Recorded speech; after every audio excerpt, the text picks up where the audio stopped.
Tu dois passer à la TVA et tu ne sais pas comment faire. Tu es sur la bonne vidéo parce que dans cette vidéo, je vais t'expliquer comment faire la demande pour le passage à la TVA. Petit rappel très rapide, tu n'es pas obligé d'attendre les différents seuils de franchise en base de TVA pour passer à la TVA. Tu peux passer à la TVA quand tu veux.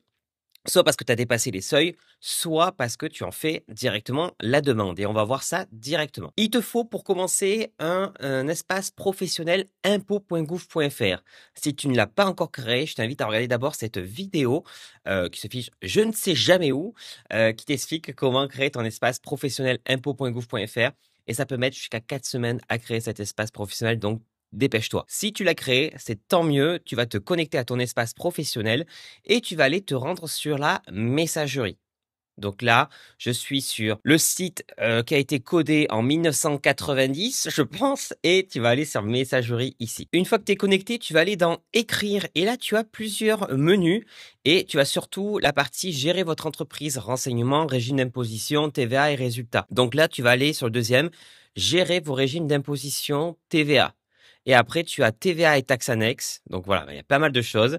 Et là, tu as plusieurs demandes. Alors surtout, ne coche pas la case demande de numéro de TVA intracommunautaire. Ça, c'est uniquement si tu travailles avec des entreprises basées dans l'Union européenne. Par exemple, tu achètes des marchandises ou tu achètes des prestations de services et tu dois demander un numéro de TVA intracommunautaire. Mais faire la demande du numéro de TVA intracommunautaire ne te fera pas passer à la TVA. Donc là, on va cliquer ici sur demande d'un changement de régime TVA. Donc ça, c'est si tu veux déclarer et payer la TVA. Donc là, on te demande le régime souhaité. Il faut savoir qu'il existe 3 régimes de TVA. Il y a la franchise en base, celui qui te permet de ne pas facturer la TVA jusqu'à un certain montant. Il y a après le régime au-dessus simplifié d'imposition à la TVA. Et après, il y a le régime réel normal. Moi, je te recommande le régime réel normal. Et là, tu vas me dire, Florian, pourquoi pas le régime simplifié? Parce qu'il a l'air plus simple. Tout simplement parce qu'il n'est pas si simple que ça. Parce que le régime simplifié de TVA va te permettre de faire une déclaration de TVA une fois par an. Ça, c'est cool. Mais tu vas devoir après payer les acomptes à raison de 2 acomptes dans l'année.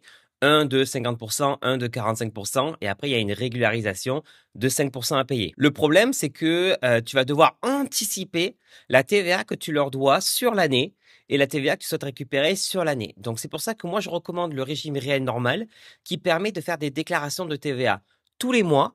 Et comme ça, c'est en directe concordance avec la déclaration de chiffre d'affaires, j'imagine, qui est de ton côté mensuel.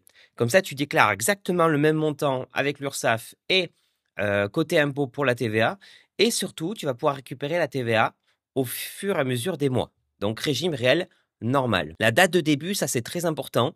Normalement, si tu dépasses les seuils de tolérance majorée de TVA, de la franchise en base de TVA, tu dois passer à la TVA dès le jour où tu as dépassé les différents seuils. Si tu les as pas, j'ai mis un lien en description de la vidéo avec les différents seuils à ne pas dépasser. Si tu les as dépassés, tu vas devoir dire, tiens, c'est le 12, j'en sais rien, où j'ai dépassé, je te passais à la TVA.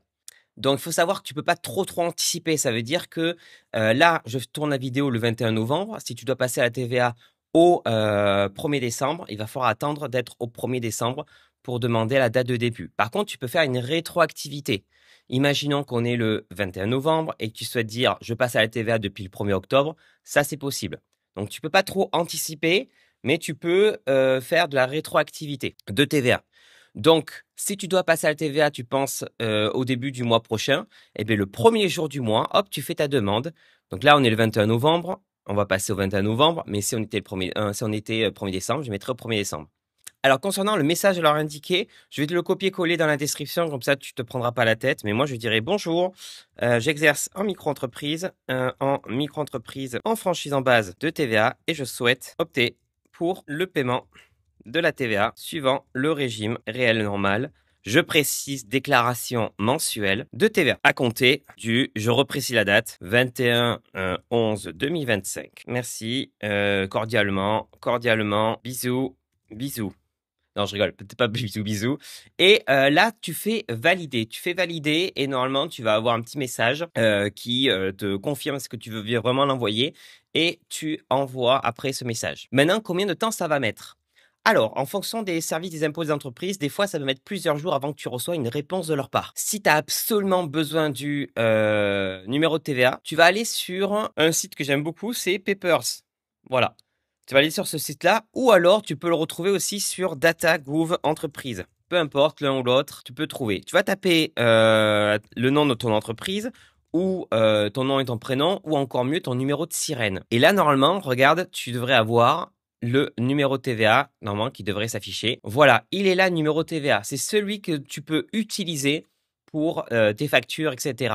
Sachant que le numéro TVA, c'est ton numéro sirène, le numéro enfin, le chiffre FR, le numéro les lettres FR et un nombre comme ça, là c'est 52. Donc en attendant qu'il te délivre ton numéro TVA, qu'il te l'active, tu peux utiliser celui sur ta fiche directement. Tu risques d'avoir aussi des petits soucis auprès du service des impôts. Ils peuvent soit te dire désolé mais vous ne pouvez pas passer à la TVA, ou alors non, attention, ça se fait au 1er janvier. Il faut insister.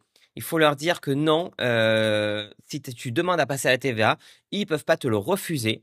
Il faut que tu insistes, et des fois, ils vont t'envoyer aussi un formulaire papier à remplir pour le passer à la TVA. J'en ai fait aussi une vidéo sur comment remplir ce formulaire papier s'ils te le demandent. Donc, en attendant qu'ils te l'activent, tu peux utiliser ton numéro TVA ici.